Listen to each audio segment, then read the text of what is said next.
बेटी का फर्ज। राधिका टैक्सी से वृद्धाश्रम जा रही थी। टैक्सी तो अपनी रफ्तार से आगे बढ़ रही थी, पर राधिका दिल और दिमाग भी उसी रफ्तार से पीछे अतीत की गलियों में विचरण कर रहा था। उसके पैदा होने के 2 बरस बाद ही उसकी माँ की मृत्यु हो गई। दादी ने ही उसे पाला पोसा, पर दादी की मृत्यु के बाद मजबूरन उसके बाबूजी को दूसरी शादी करनी पड़ी। शादी बेहद ही निर्धन परिवार की लड़की से हुई। राधिका उसे माँ कहती, पर उसकी माँ को राधिका पहले दिन से ही फूटी आंख न सुहाई। वह उसे अपने पास भी फटकने न देती, उससे रूखा व्यवहार करती। नन्ही राधिका उससे सहमी सहमी रहती। 3 साल के अंदर ही उसकी माँ 2 बेटों की भी माँ बन गई। बेचारी राधिका को खेलने कूदने की उम्र में अपने दोनों भाइयों को संभालना पड़ता, अन्यथा उसको माँ की कड़ी फटकार सुननी पड़ती। सुबह नाश्ते में उसे रात की बासी रोटी और चाय मिलती और दोनों भाइयों को दूध। बच्ची ही तो थी बेचारी, कभी ललचाई हुई नजरों से भाइयों को दूध पीते हुए देखती तो माँ क्रोध से फुंकार उठती और बोलती, देखो तो टायन को कैसे नजर लगा रही है अपने भाइयों पर। सुबह उठकर वह बर्तन मांजती, घर का झाड़ू पोछा करके ही वो स्कूल जाती। शाम को स्कूल से लौटने के बाद वह फिर से कोल्हू के बैल की तरह काम में जुट जाती। माँ के हाथों थप्पड़ या तमाचा खाना तो रोज की बात हो गई थी। कभी खाने में नमक या मिर्च कम ज्यादा हो जाए तो उस दिन मानो राधिका पर क़यामत ही टूट पड़ती। तीज त्योहार पर घर में सबके लिए नए वस्त्र आते, पर राधिका के लिए कुछ भी नहीं। राधिका कुछ बोलती इससे पहले ही माँ के अगनाए नेत्र देखकर वह सहम जाती। बाबूजी भी देखकर चुप्पी साध लेते ताकि कलह ना हो। डरी सहमी, तिरस्कृत और अपमानित राधिका अपने कमरे में जाकर खूब रोती। 10वीं पास करवाकर उसकी शादी एक निर्धन परिवार के लड़के से करवा दी। वो तो राधिका के चरण ही सौभाग्यशाली थे, जो उसके कदम पड़ते ही उसके पति का व्यवसाय चल निकला।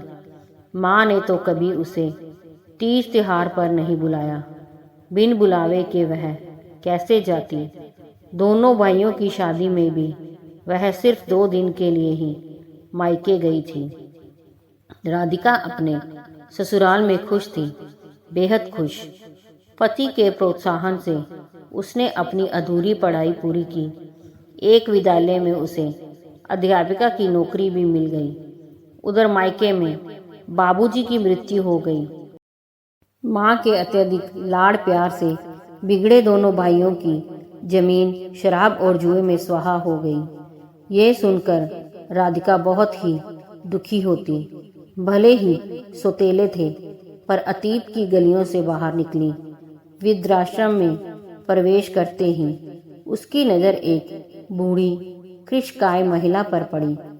राधिका तो पल भर के लिए पहचान ही नहीं पाई, कहाँ वह दबंग व्यक्तित्व की माँ और कहाँ ये रूप। उसने होले से कहा, माँ। माँ ने सिर उठाकर उसे देखा। देखते ही पहचान गई उसे और आत्मग्लानि से अपना सिर नीचे झुका लिया। उठो माँ, घर चलो। ये राधिका के शब्द थे। घर? कैसा घर? तुम्हारे भाइयों ने तो मुझे घर से निकाल कर यहाँ छोड़ दिया है।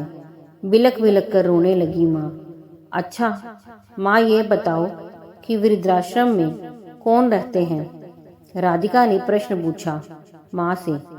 माँ ने रुदे स्वर में जवाब दिया, वे बूढ़े लोग जिनके बच्चे उन्हें अपने साथ नहीं रखना चाहते।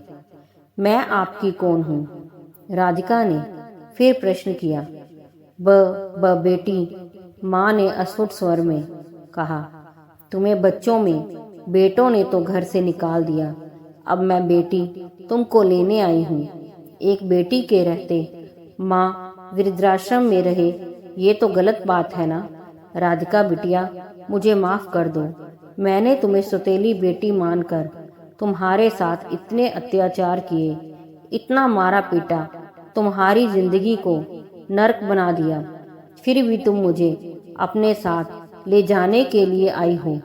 मुझे माफ कर दो, मुझे माफ कर दो। फूट फूट कर रो रही थी माँ। माँ, पुरानी बातें भूल जाओ, मेरे साथ मेरे घर चलो। मैं तुम पर कोई एहसान नहीं कर रही हूँ, मैं तो सिर्फ बेटी का कर्तव्य निभा रही हूँ। वापसी में टैक्सी में दो महिलाएं थीं। एक राधिका थी, जिसके चेहरे पर कोई गिला शिकवा नहीं था, थी तो असीम शांति, क्योंकि उसने अतीत में किए हुए सौतेली माँ के अत्याचारों को नज़रअंदाज कर बेटी का फर्ज जो निभाया था। दूसरी थी माँ, जो सिसकियां भर भर कर रो रही थी। उसके ये आंसू निश्चित तौर पर पछतावे के थे। दोस्तों, अगर कहानी पसंद आई हो तो लाइक, सब्सक्राइब, शेयर जरूर कीजिए।